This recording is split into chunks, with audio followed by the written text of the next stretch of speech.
We are coming to you from SoFi Stadium, a special State of the Union, immediately following the United States loss to Panama in the semifinal of the Nations League. My friend Stu Holden is here to join me with some instant reaction. Our friend David Mosse will be with us later in the show. All right, Stu. Not good. Not good, my friend. No bueno. No bueno. Panama, again, getting the better of the United States.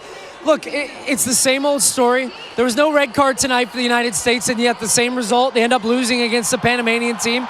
I thought the U.S. had, for the large part of the game, control of the game and the possession, but not really dangerous. And that's the biggest frustration when it comes to this team. It's the chance creation. The game was slow. The game was flat.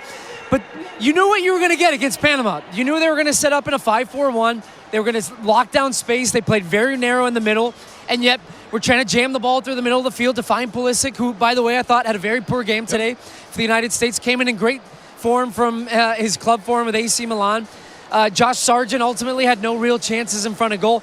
Tim Weah, one of the few bright spots. But outside of that, I'm struggling to find anything that gives me real confidence and hope off the back of this team. Now, it's not everything is falling from the sky, but yet we were saying for Mauricio Pochettino, Lex, there's very few opportunities between now and the World Cup next summer where you're going to have real competitive, meaningful games. And once again, in a big moment, not in the qualifying for this, in a semifinal, the U.S. fell flat in a tournament, by the way, which Greg Berhalter absolutely dominated. All right, we're going to get into all the details when it comes to the State of the Union, but I will just say this.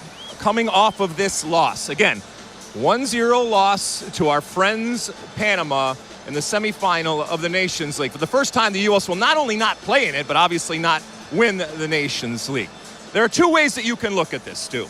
One, you can take the long approach and you can say, obviously, nothing really matters until the summer of 2026, and yes, the sky is not falling. Or you can look at it and say, this is unacceptable. This was a lackluster performance. This was a performance that was devoid of any emotion, any passion, any determination, and any direction. It was rudderless from top to bottom, and not just the score, the individual performances. This is on the players, and this is on Pochettino. Is the sky falling? No. There is a third-place game to be played, either against Mexico and Canada, two quality opponents, and obviously we're 400 and something days until the World Cup next summer. But this is not good enough. And Mauricio Pochettino's job is to make us believe that something different is there, that something new is there, that we are going to see something that we haven't seen before. And guess what, my friends? We've seen that before. We do not want to see it again. And yet tonight, again, this U.S. team came out against Panama and fell flat on their face. Yes, so it hurts. Yes, it is disgraceful. Again, not the end of the world, but things have got to get better, and they have to get better faster. But let me ask you this. Let's have a real conversation here, because I think when Pochettino was hired, it was all about, look, we've got this world-class coach now, and it's instantly going to make us better. But we were asking, after the Copa America, and I felt justifiably so, are these players good enough? And Pochettino can't create new players out of nothing. Now, I'm not passing any blame off of him. He's obviously culpable and needs to take responsibility for A, the lineup he chose, B, the tactics, everything else. But at the end of the day, when we're out there, did we have the players that are good enough? I think we're a better team than Panama, but we didn't have the guys tonight that could execute on the plays, that could finish chances, that could create a moment of brilliance in the final third. And are we so reliant on our star player? And I think we are. On Christian Pulisic to be the guy every single time that we're like, you know what, wait, Pulisic's going to produce a goal. He's going to produce an assist. But on a night like tonight, when he didn't play well, he's double-teamed. Who's going to step up? There was nobody there, and I didn't feel, outside of Tim Weah, nothing from McKennie. Josh Sargent was quiet. I thought the midfield between Tessman and Tyler Adams, like those are guys that are going to win you a game and create that moment. So when our main guy, and this is going to be an issue in the World Cup, in the Gold Cup, when he's marked out of the game, do we have a guy that can step up? I don't think we do.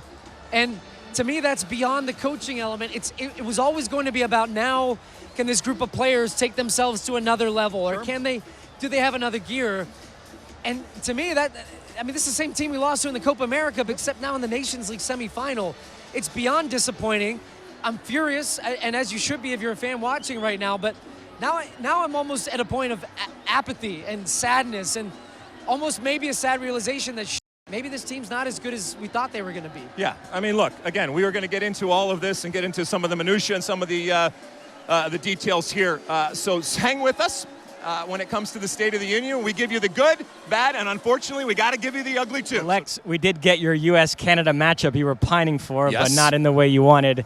And a big picture, I think the honeymoon is over for Pochettino. There's been this vibe as if he's doing us all a favor by taking this job, as if we're so lucky to have him, but he's not above criticism. And I found some of his decisions today a bit head-scratching. Now, the U.S. still should have won the game. They had better players on the field than Panama. But you think about the chain reaction to Jedi Robinson being out. He starts Scally at left back, Moose at right back, Tessman in the midfield, Weston further up the field. And that last one, did you need Adams and Tessman against a Panama team bunkered down in a 5-4-1? I feel like you could have played McKinney alongside Adams and gotten an attacking midfielder in there, a Reyna or a Luna. And then as the game is going on and you're struggling to break down Panama, the move he makes is McGlynn for Tessman. And I like Jack McGlynn, but I think he should have brought on Reyna or Luna at that point. And the fact that neither of those players saw the field was a head-scratcher for me. John Strong, I think we were talking earlier that this is the first time you've actually been to a U.S. national team game in person, and you're not actually working in 20 it. years. In Yes. 20 years. Yes. All right, we're never bringing you back again after what It was happened. my fault. I'm after sorry. what I'm happened sorry. tonight. Thoughts on this failure? I think it's a couple things. There's the result and there's the performance, because the result of this game, not dissimilar, honestly, from when they played Panama at Copa America. If Tim Weah doesn't get himself sent off, they probably win that game. They advance out of the group, and things are a bit different. In this game, Sargent's goal, it's a narrow offside in the buildup. There's one off the post. It's a very winnable game. And honestly, I think Matt Turner just gets caught too far to one side, leaves the other side of the goal open. The U.S. could have won it at extra time. The larger issue is the performance. The larger issue is, and I think Mauricio Pochettino talked about it post-game, the attitude, the intensity, the combativeness, the aggressiveness with which this team did not play. That's an issue. That's an issue that predates Pochettino. The issues of when you don't have your best players available, and to your point, Mosse, about Anthony Robinson and all, that's an issue that predates Pochettino. So he inherits these challenges. He's got to find solutions for them, but it's disappointing that we're 15 months from a World Cup and we're still seeing some of the same things we saw at Copa America, where there's just a flatness and a lifelessness to the performances of this team. You like that clip? Well, my State of the Union podcast drops twice a week right here on my very own YouTube page. The only way to stay up to date is to hit that subscribe button down below. Size the day, and see you soon.